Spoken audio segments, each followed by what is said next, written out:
करीब 5 साल बाद 1987 में जब वे वापस लौटे तो सबको लगा था कि अब उनका जादू खत्म हो गया है। लेकिन उन्होंने 1987 में आई फिल्म इंसाफ और 1988 में आई फिल्म दयावान से धमाकेदार वापसी की। दोनों ही फिल्में हिट रहीं और साबित कर दिया कि दर्शक उन्हें अभी भी उतना ही प्यार करते हैं। आपको लग रहा होगा ये तो हमको पता है, पर आपको वो नहीं पता जो इस वीडियो में मैं आपको बताने जा रहा हूँ। वो एक बड़ा सवाल जो उस समय इतना बड़ा बन गया था कि सियासत हिलने लगा था। आज हम जिसे सदी का महानायक कहते हैं, जिसके सामने पूरी फिल्म इंडस्ट्री सर झुकाती है।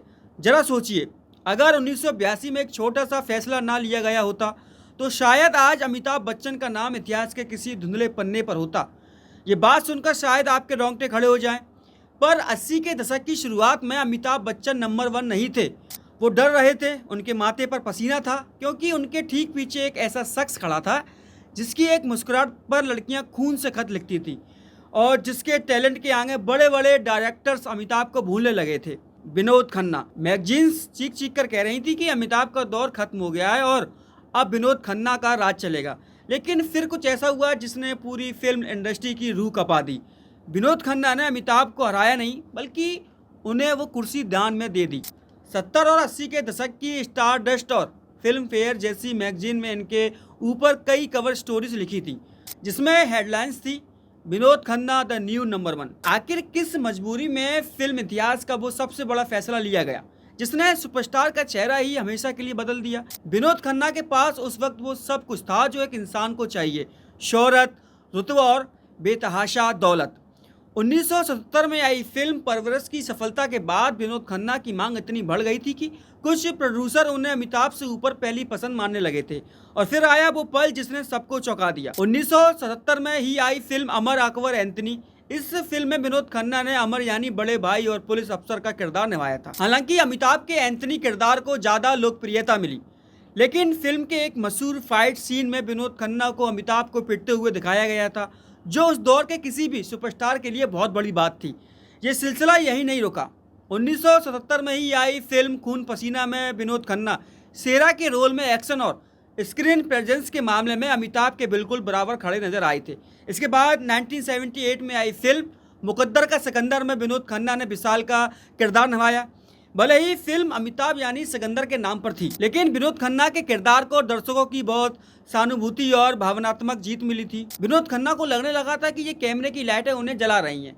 वो सुकून ढूंढ रहे थे और दुनिया उन्हें सिर्फ एक प्रोडक्ट की तरह देख रही थी। इसी कशमकश ने उन्हें उस मोड़ पर लाकर खड़ा कर दिया जहां एक तरफ महानायक बनने की कुर्सी थी और दूसरी तरफ एक सन्यासी का झोला। 1982 का वो मंजर याद कीजिए। स्टूडियो के बाहर प्रोड्यूसर की कतारें लगी थी, पैसों के बैग भरे हुए थे और फिल्मी गलियारों में सिर्फ एक ही चर्चा थी, विनोद खन्ना अगला सुपरस्टार है। अचानक एक खबर आती है जिसने पूरी इंडस्ट्री की टिक टिक बढ़ा दी। विनोद खन्ना ने अपनी सारी फिल्में छोड़ दी, अपनी चमकती हुई मर्सिडीज, वो आलीशान बंगले और वो रसूख, सब कुछ एक झटके में त्याग दिया। जानकारों का मानना है कि जब विनोद खन्ना अपने करियर के चरम पर थे, तभी 1982 में उन्होंने अचानक फिल्म इंडस्ट्री छोड़कर ओशो के आश्रम जाने का फैसला कर लिया। विनोद खन्ना अपनी मां की मृत्यु के बाद काफ़ी टूट गए थे और मानसिक शांति की तलाश में थे। इसी दौरान उनकी मुलाकात ओशो से हुई। उन्हें ओशो के दर्शन में शांति मिली और 1982 में उन्होंने अचानक घोषणा कर दी कि वे फिल्में छोड़कर अमेरिका के रजनीशपुरम जा रहे हैं। अमेरिका के आश्रम में वे सुपरस्टार नहीं बल्कि एक साधारण सन्यासी की तरह रहते थे। वहाँ उन्होंने बगीचों में पानी देना यानी माली का काम और बर्तन धोने तक का काम किया। उनके इस फैसले का असर उनके पहले परिवार पर पड़ा। उनकी पत्नी गीतांजलि के साथ उनके रिश्ते खराब हुए और अल्टीमेटली उनका तलाक हो गया। विनोद खन्ना का करियर के शिखर पर रहते हुए फिल्म इंडस्ट्री छोड़ना बॉलीवुड के इतिहास की सबसे चौंकाने वाली घटनाओं में से एक थी। ये सुनकर शायद आपको डर लगने लगे कि कामयाबी की ऊंचाई पर बैठा इंसान इतना मजबूर कैसे हो सकता है कि उसे अपनी पहचान ही बोझ लगने लगे। लोग कहते हैं कि विनोद खन्ना ओशो के प्रेम में गए थे, पर सच ये है कि वो अपनी उस तन्हाई से भाग रहे थे जो उन्हें अमिताभ से ज़्यादा डरा रही थी। कहते हैं कि जाने से पहले उनकी और अमिताभ की एक आखिरी मुलाकात हुई थी। उस मुलाकात में क्या बात हुई, ये राज आज भी उन पुरानी दीवारों में दफन है। अमिताभ के लिए रास्ता अब बिल्कुल साफ था। वो कांटा निकल चुका था जो उन्हें महानायक बनने से रोक रहा था। लेकिन क्या विनोद खन्ना वहाँ सच में खुश थे? क्या उन्हें कभी उस कैमरे की एक्शन वाली आवाज़ सुनाई देती थी? करीब 5 साल तक दुनिया उन्हें भूलने लगी थी। सबको लगा था कि अब उनका जादू खत्म हो गया है।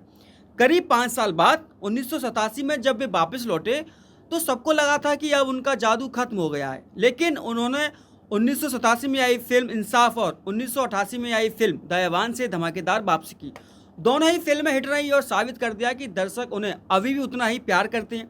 हालांकि जब वे लौटे तब तक इंडस्ट्री में अनिल कपूर और जैकी श्रॉफ जैसे नए सितारे आ चुके थे और अमिताभ बच्चन राजनीति में जा चुके थे। विनोद खन्ना ने दूसरी पारी में लीड हीरो के साथ साथ सपोर्टिंग और कैरेक्टर रोल जैसे 2010 में आई फिल्म दमक में सलमान के पिता के रोल में खुद को बखूबी ढाला। सच तो यह है कि जब विनोद खन्ना वापस आए तो उनके पास काम की कमी नहीं थी, बल्कि प्रोड्यूसर की लाइनें लगी थी। उन्होंने अपनी दूसरी पारी में भी कई सफल फिल्में दी और बाद में राजनीति में भी सफल हुए। तो दोस्तों, ये थी कहानी उस अमर की जिसने अपनी मर्जी से अपना बना बनाया साम्राज्य छोड़ दिया। विनोद खन्ना का वो फैसला सही था या गलत, ये तो वक्त तय कर चुका है, लेकिन उन्होंने हमें एक बात जरूर सिखा दी कि रूह के सुकून से बड़ी दुनिया में कोई दौलत नहीं होती। पर जाने से पहले मेरा आज का सवाल आप सबके लिए है और मैं चाहूँगा कि आप दिल से इसका जवाब कमेंट बॉक्स में जरूर दें। सवाल यह है कि अगर विनोद खन्ना 1982 में वो जिद ना पकड़ते और फिल्म इंडस्ट्री छोड़कर ना जाते तो क्या आज अमिताभ बच्चन सदी के महानायक बन पाते, या फिर आज इतिहास के पन्नों पर नंबर 1 की कुर्सी पर विनोद खन्ना का नाम होता? आपको क्या लगता है? अपनी राय नीचे कमेंट्स में जरूर लिखिए, मैं आपके कमेंट्स का इंतजार करूंगा।